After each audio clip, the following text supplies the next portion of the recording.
professional fight. This one is scheduled for 3 5-minute rounds. Uh-oh. Uh-oh. Coming out first. She stands 5 feet 11 inches tall. She weighed in at 156 pounds. She's got a record of 3-2-0. She's fighting for Valhalla Combat Club. Make some noise for Sarah Patterson.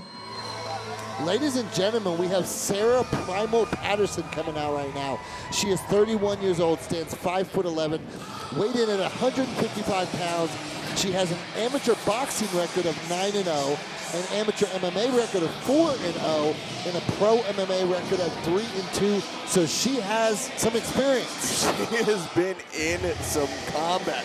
But the only one that matters is that pro record of 3-2, because that's the only record that's going to change tonight, one way or the other. That's right. Now she's coming out of Valhalla Combat Club with the coach. I like the name. Damian Papongi. Papongi, that's right. And it says that she's a Muay Thai and Jiu-Jitsu fighter. Which, you know, in my personal opinion, is one of the best things that you can combine. Because you're not just getting your striking from your boxing, you're getting your footwork, you're getting your knees, you're getting your kicks. And in a professional level like she is, it's going to be the most effective form of striking because you can use all those tools that are in your bag when you get in the cage here. And you can't do that at the amateur level, but you can do that at the professional level. Yes, you definitely can. And, you know, Sarah's coming to us after she dropped a lot of weight classes. I believe she was up near the 205 weight class, and now we're seeing at her at 155 pounds. Well, that's awesome. I know her day job, she's a landscaping supervisor, and she has the smartest, kindest, and most beautiful 9-year-old daughter that anyone can have.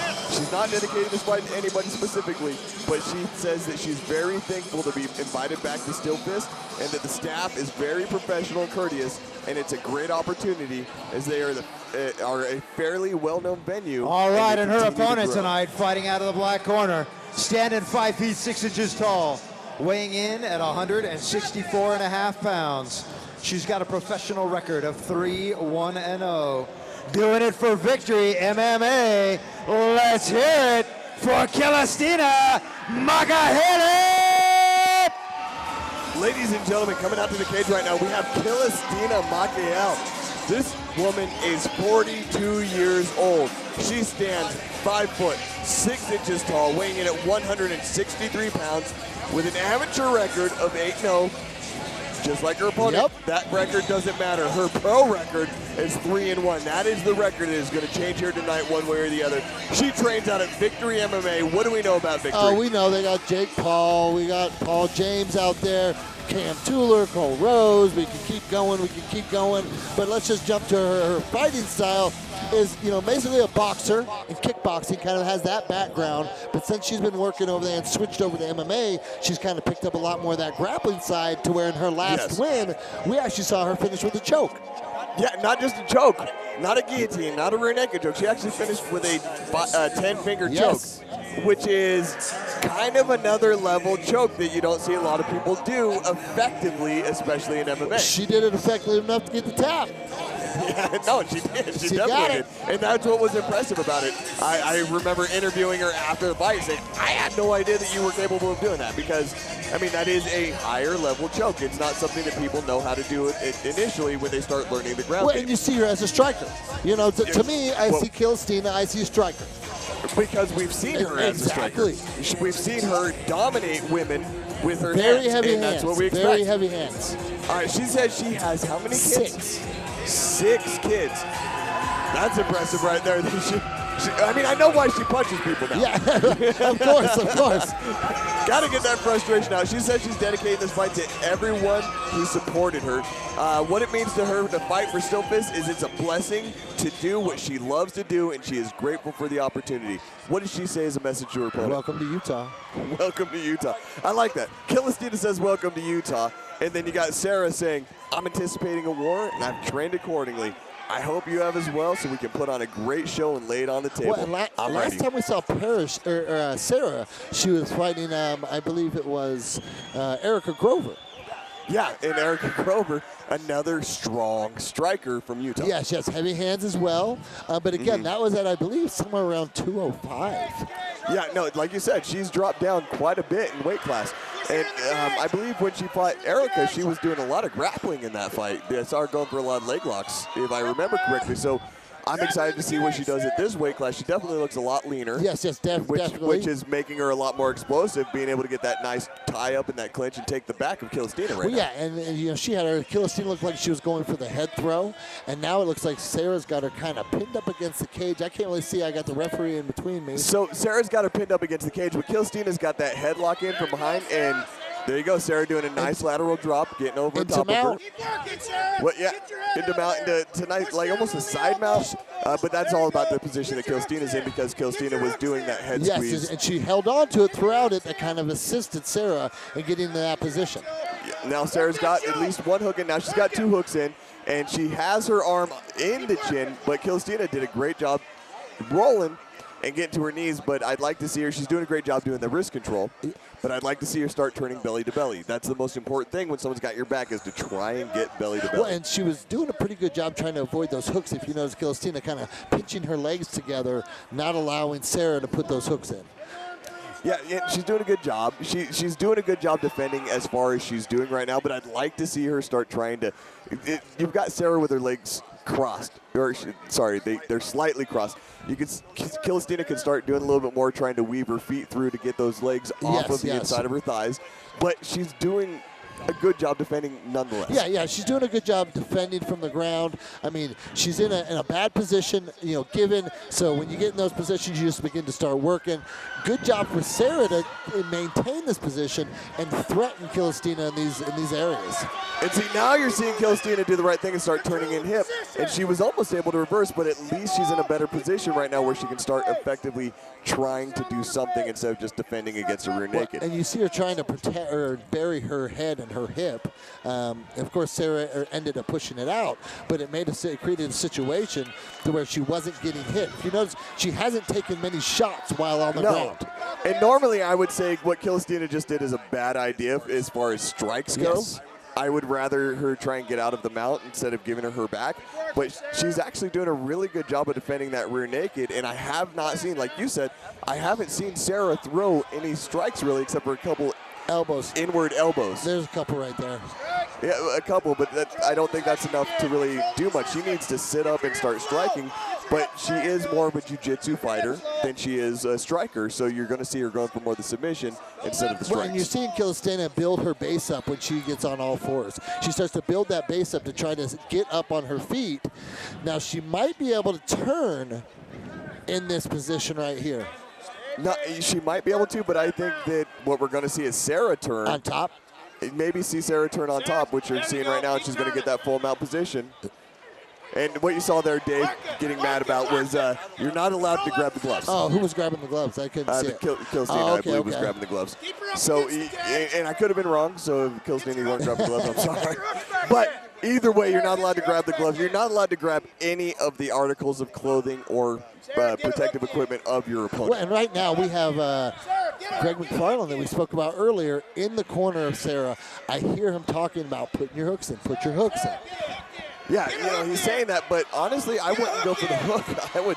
I would stand up and hip in and start punching, because honestly, that's the only thing that's really going to open up that rear naked choke on Kristina, because she's doing a really good job defending. She's defending it very well. And if she's not getting hit, I don't see her letting that defense down. Well, you see her trying to build her base up. You see when she's getting those hips underneath her, she's trying to get enough strength and not be flattened out to try to get back to her feet. Whereas you're seeing Sarah continue to try to flatten her out, roll her over like that. That kind of destroys that whole base. And when she starts getting that base, you see Sarah start going more forward up to the shoulder and the head of Kristina on her back. Not doing anything as far as striking, but she's putting that weight there, which takes away that tripod ability to really stand up. Yes, yes. So she's doing a good job of countering anything that Kristina is trying to do. But, you know, as I'm sitting here saying that I'm not seeing a lot of striking from Sarah, I could see the right eye of Kristina right there. It looked like it's starting to swell up already. Ah, so she must have caught her with something. Maybe one of those elbows that she was dropping. Yeah, she was doing that nice inside elbow, so maybe that's what caught her. Well, it looks like we're going to get out of this round. There it goes. And we're going to see where we go in the next thing. And yeah, Kristina's That eyes. right eye yeah, is swollen. pretty busted up.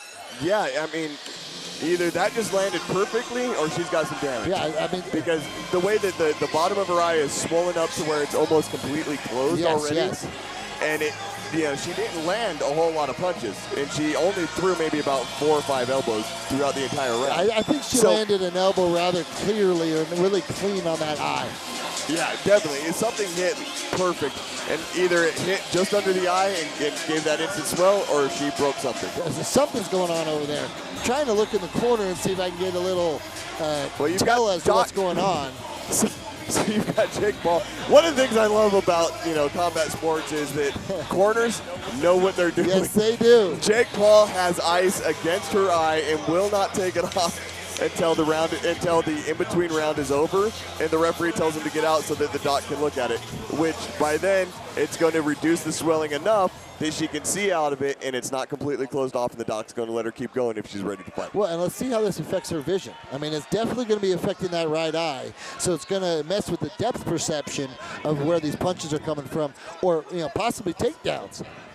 I don't think it's closed enough to really mess with it enough. It's going to cause a little bit of a bump in the blur in the eye, but I don't think it's going to really mess up her depth perception. And with as hard as Kristina punches, I think she could easily turn this around if she's able to maintain her distance. Well, and that's what I would like to see. I didn't like to see her when she got closer here because she started to come back into that grappling stage that Sarah was, where Sarah would rather be, it seems. Right, and Kristina's not trying for a takedown. She's doing cage control. She's working a clinch.